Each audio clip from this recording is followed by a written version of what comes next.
And the truth is, the scariest thing to me was people caring too much, but that's what we want, right? So it's like you're going to get what you want, and then you're going to have to grow through that.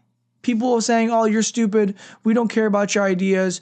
Who do you think you are? Maybe they'll say that. You know what that's going to do? It's going to be like, oh, ow, that's so mean. And then I'd be like, you know what? Fuck them. And I'm going to get stronger. I'm going to be more confident next time, and I'm going to show up better. And if they say, that was a bad take, that was a stupid take, and they prove me wrong, I'm going to learn that I was wrong, and I'm going to figure it out. I'm going to be smarter in the future. If they say that was a wrong take, and I'm actually right, and I prove them wrong and make them look stupid, I'm going to become more confident in myself in the future. If I don't say anything, nothing changed. No one knows where I stand. I haven't gained any backbone. I kind of lost backbone, honestly, especially if I'm afraid to do it, and that's why I'm not doing it. What are you waiting for? They're asking you for a promotion at work. Oh, I don't know. I don't know if I'm ready. What if people think I'm stupid? What if I make a mistake? You should make a mistake. That's the point. We learn from the mistakes. We grow. We go from here. We take a job position that requires this, and then we grow into it. Oh, I'm thinking about putting out my first single. Why haven't you put it out already? You should have put it out yesterday. Right? You need market feedback. It might be a shitty single. Well, what if they think it sounds like shit? It probably will. It's your first ever song. Who hit the Billboard Top 100 on the first song, let alone 10 albums from now? But I'll tell you what, you have a much better chance if you just put it out there. And someone might say, this is ass. Good. That should give you some motivation to make something better. Oh, I'm thinking about starting a podcast. I'm thinking about doing my first episode. I don't know. I'm still trying to figure out what it's about. Dude, just hit record. Start talking. There's so much more that has to happen before you have your first successful episode, let alone your first episode. Just get used to being here. I'm on episode 8. It's been like 8 weeks. Every single week. Drop. Even if this video is stupid. It doesn't matter. I'm here. I showed up. I let the algorithm get used to me. I let people hear me, see me, feel me. You feel me? Who gives a shit? Action. Clarity follows action. I say this all the time because it's so important to getting anywhere in life. We get so bogged down by these expectations from others. Well, guess what? If you're somebody at work and you ask a lot of questions, they're going to say, that guy doesn't know anything. He asks so many questions. What could he possibly know? If he knew everything, he wouldn't be asking so many questions. If you don't ask any questions and you just do stuff, people say, that guy thinks he knows everything. He's just a know-it-all. He doesn't ever want any help. He doesn't want to hear any advice. You're never going to win. That's the point. So, fuck them. We do it anyway. You're always going to get criticism. But the point is, if you sit on the sidelines, there's no growth. If you get in the mix, there's always growth. And that's what we're going for. Just this past weekend, it was Friday. I was at work. I get a call. I'm in my car. It's lunchtime. Jacqueline hits me up. She says, hey, so you got any plans for Saturday? I'm like, I always know something's coming because it's Jacqueline. She's my manager, you know what I mean? So I'm thinking, where is this going? Off rip. And I started getting a little bit of that nervous feeling, even just a little bit, because I could tell she's got something in mind for me. She's like, okay, Saucy Brew Works. Well, there's this guy, Tom Schwartz, and he's making a beer and he's doing these press release, like touring and whatever he's doing. And I didn't really know who the guy was, to be completely honest, but I guess he's on this Vanderpump, like reality TV show. And I don't know, pretty big name. And he sold out Saucy Brew Works, this meet and greet, like the weekend before, 250 people. And she's like, so this guy, he has this idea to bring Biebercella to Saucy Brew Works. And I'm like, oh God, I know where this is going. You know what I mean? And so basically she wants me to impersonate the potential artist of the year who just had a killer show everyone's talking about, go out there in this impromptu, rushed situation, which I wasn't really sure what it was going to be, but it turned out to be this, out of the blue the next day. So I have no guitar player to play this with. It's just me. And I'm on the phone. I'm like, oh, God. And she's like, in your podcast, you've been talking about taking action a lot, because I was kind of on the fence. I'm like, I don't know. All the excuses are coming up. And I'm like, oh, fuck. I'm like, all right, fine. I'll make it happen. I don't know. Let me go talk to Marco. Marco plays guitar. He's my little brother. He works with me. So I go in there. Marco, do you think you want to play, a couple Justin Bieber songs at Saucy Brewworks? She's like, well, long story short, we end up deciding we're going to go through with this. So he comes over after work. We're here. We're troubleshooting. Dude, there's so many things going wrong. We're trying to get a backing track to work. We're trying to, just rehearse it, get it right. Marco's never performed before. There's supposed to be another sold out show of 250 people. And I'm just like, oh my God, this has to happen tomorrow. I don't know what's gonna go on. Is he gonna mess up? Am I gonna mess up? The backing track's not working. We have no click track. I haven't performed in 3 months. All these things were going on. That didn't matter. I was gonna make it happen some way or another, because I knew that I always figured things out. And on the other end of it, for the most part, if you put yourself in a situation like this, there's gonna be good things that come out of it. So we end up going. We're gonna play Cold Water, and then we're gonna go into Daisies.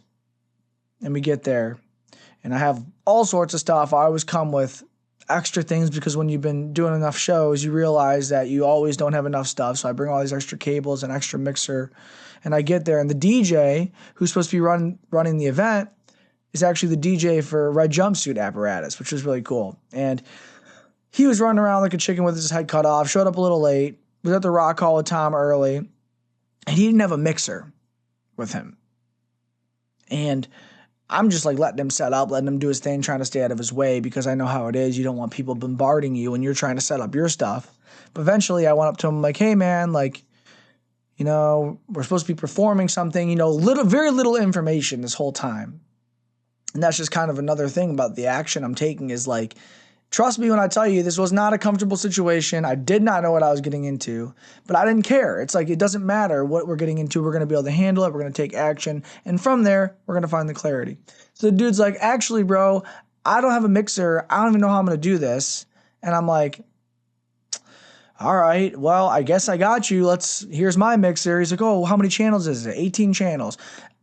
Again, long story short, I become the sound guy for the night. Excuse me, I have a cold. I didn't want to make this video today, but action.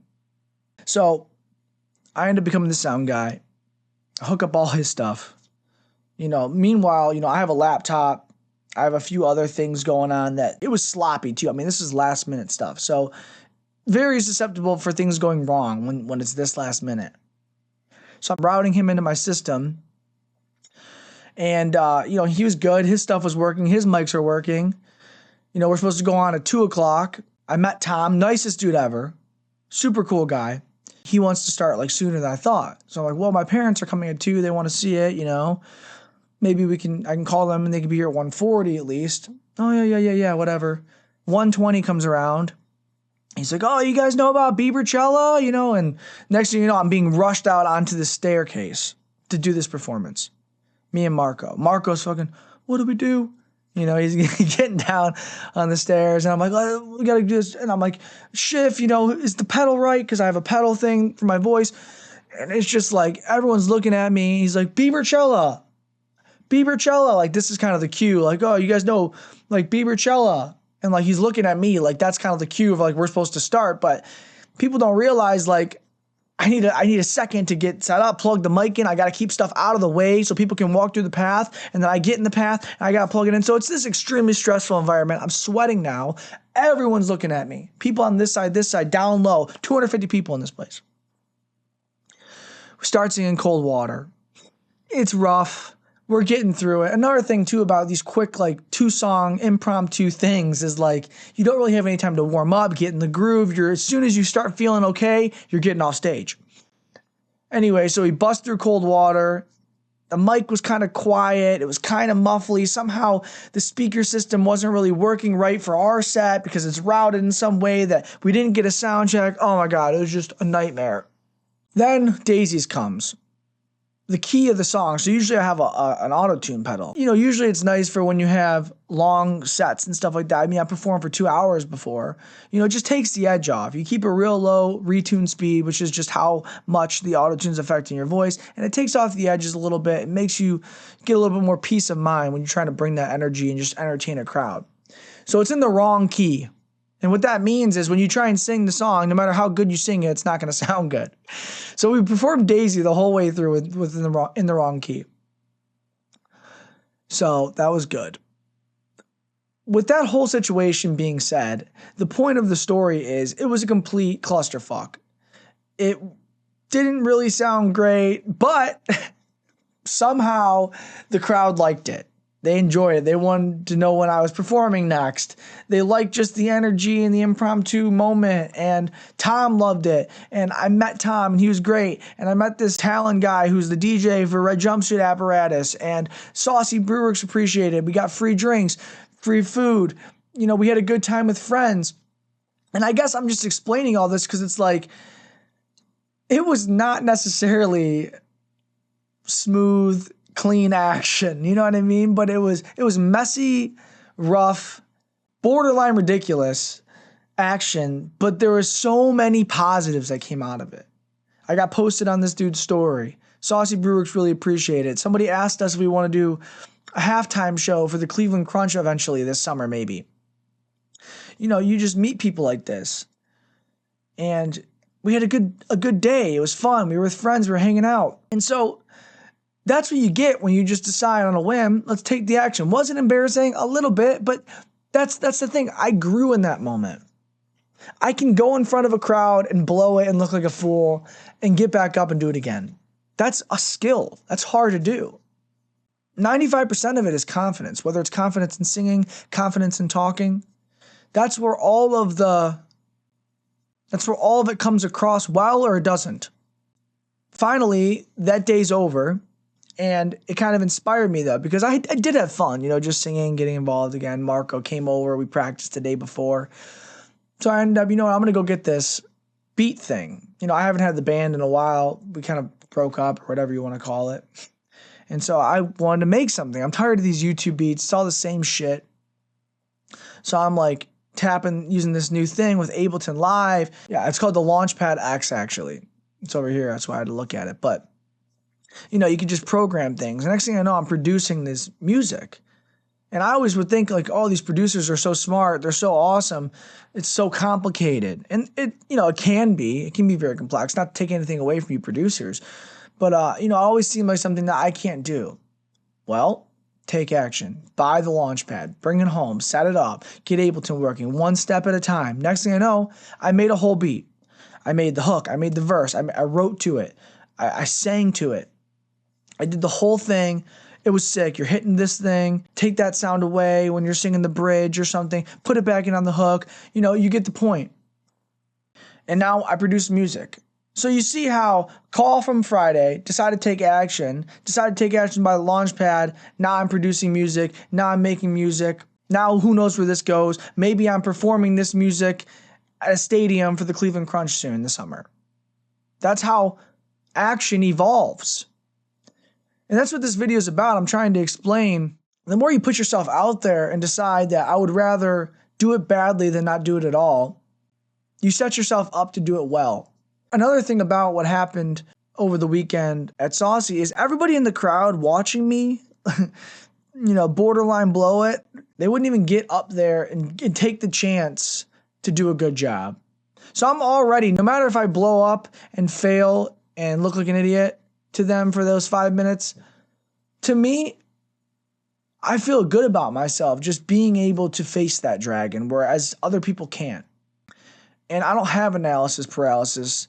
You could judge me and say, oh, you did it bad, or that wasn't a good song, or that wasn't a good episode, or that wasn't a good performance, but let me see your episode. Let me see your song. Let me see your performance. Let's compare. Oh, you don't have one? Oh, you didn't perform ever in your life? Okay, then what are we even talking about? You don't even know what it's like on this side. You could point your finger and try and judge from over there, but you haven't had to stand up where I had to stand up. And so you're not even on this level. You're watching from the sidelines, bro. And that's where you're going to stay because you don't take action. I made 100 mistakes and 100 iterations before you even decided to take your first step. You know, they say the hardest part is starting.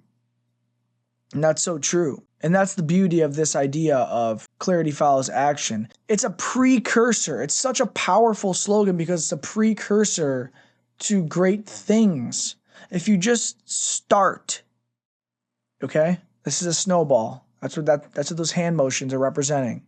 It's snowballs.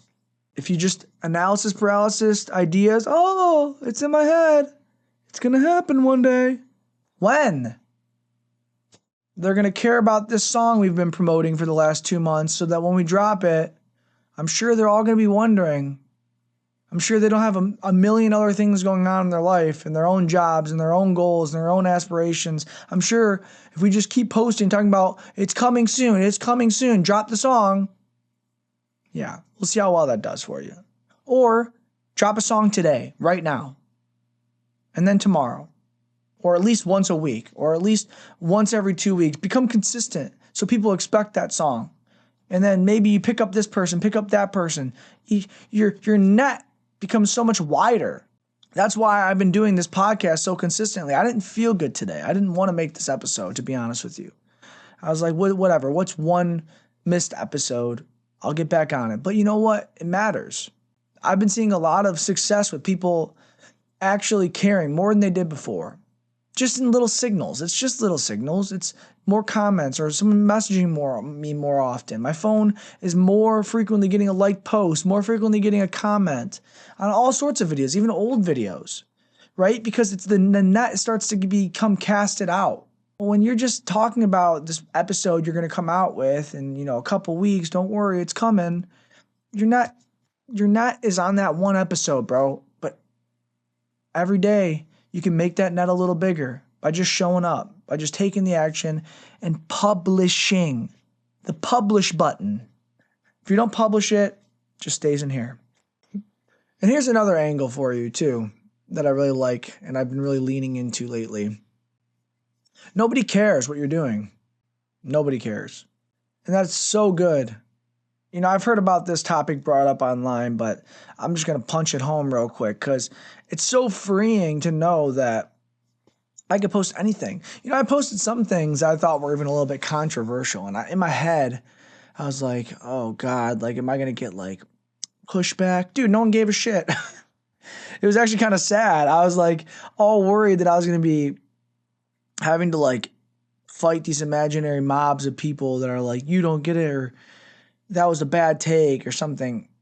And it just went right over people's heads. They could care less. People liked it. A few people liked it. I thought I was going to have this big problem of people giving a shit too much. People didn't care at all.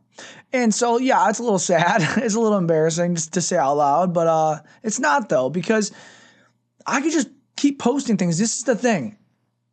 In order for people to care, you have to fulfill some sort of a need of theirs or provide them with some sort of knowledge that actually helps them in their life. Oh yeah, this was actually something necessary. Thank God this person told me this information because now I can use it in this circumstance. Or wow, that genuinely made me laugh. That genuinely was really, really cool. And think about the bar for that. Because you're going up against things that are genuinely really cool, that are genuinely really funny. And chances of you hitting that mark right away are pretty low. So people aren't going to care. People aren't going to care about your half-baked, kind of shitty song. People didn't care about a lot of my songs, even songs that are really good. I have good fucking music, bro. I don't give a fuck. Tell me I'm lying. Go listen. I have 120 songs on Spotify. You cannot tell me you don't like one song. So, bottom line is I'm just a local artist at this point. Maybe one day, right? But no one gives a fuck. No one cares. Some people did. Some people cared. Some people said that my music saved them. My music was amazing. Oh my God, your music, I listened to it. They've written me pieces of art based on my music, right? And I really appreciate that. And that's really awesome. But on the grand scheme of things, I still work construction every day. I still have to do things outside of music to pay for the cost of living. So With that being said, though, it's great because I feel free. I feel free to come on here, post whatever I want, say whatever I want. And the truth is, the scariest thing to me was people caring too much, but that's what we want, right? So it's like you're going to get what you want, and then you're going to have to grow through that. People saying, "Oh, you're stupid. We don't care about your ideas. Who do you think you are?" Maybe they'll say that. You know what that's going to do? It's going to be like, "Oh, ow. That's so mean." And then I'd be like, "You know what? Fuck them." And I'm going to get stronger. I'm going to be more confident next time, and I'm going to show up better. And if they say, "That was a bad take, that was a stupid take," and they prove me wrong, I'm going to learn that I was wrong, and I'm going to figure it out. I'm going to be smarter in the future. If they say that was a wrong take, and I'm actually right, and I prove them wrong and make them look stupid, I'm going to become more confident in myself in the future. If I don't say anything, nothing changed. No one knows where I stand. I haven't gained any backbone. I kind of lost backbone, honestly, especially if I'm afraid to do it, and that's why I'm not doing it. So realize, nobody cares. And as soon as they do care, you're actually on the right